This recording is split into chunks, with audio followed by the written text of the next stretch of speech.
আয়াতে কারিমা তেলাওয়াত করেছি, এই আয়াতের উপর আমি একটি কথা বলতে চাই। আল্লাহ রাব্বুল আলামিন বলেছেন, ওয়া নুরিদু আন নামুন্না আলাল্লাযীনা ইসতুদঈফু ফিল আরদ ওয়া নাজআলহুম আইম্মাতান ওয়া নাজআলহুমুল ওয়ারিসিন ওয়া নুমাক্কিন লাহুম ফিল আরদ ওয়া নুরিয়া ফিরআউনা ওয়া হামানা ওয়া জুনুদাহুমা ওয়া হুম কানু ইয়াহযারুন।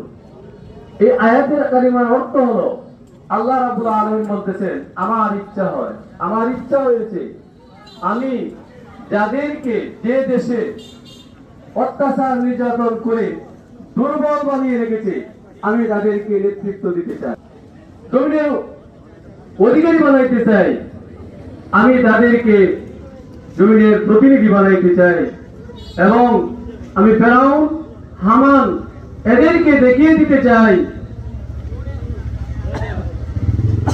যে তারা দেখো আল্লাহ রাব্বুল আলামিন এই যে আয়াতে কারিমার কথা বলেছেন, এই আয়াতে কারিমার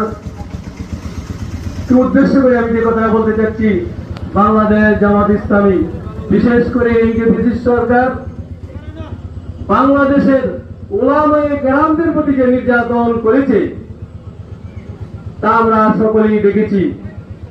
এটা হলো উলামায়ে কেরামদের নির্যাতন করেছে, এটা হলো তাদের দেখ, যারাই প্রকাশ্যে ইসলামের পক্ষে কথা বলেছে, অন্যায়ের বিরুদ্ধে কথা বলেছে, তাদের উপরে নির্যাতন করেছে। আর সেই নির্যাতন করার পরে শেষ পর্যায়ে মানুষ একটা কথাই বলেছে, আল্লাহ যদি আমাদেরকে হেফাজত করে। আর আল্লাহ রাব্বুল আলামিন এই কথাই বলতেছেন যে আমার ইচ্ছা হয়েছে আমি যাদেরকে নির্যাতন করা হয়েছে, যাদেরকে অত্যাচার করা হয়েছে, তাদের হাতে আমি কর্তৃত্ব, নেতৃত্ব এবং জমিনের প্রতিনিধি তাদেরকে আমি বানাইতে চাই।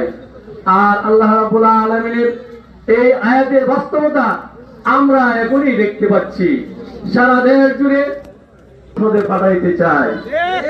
আমরা সেই লক্ষ্যে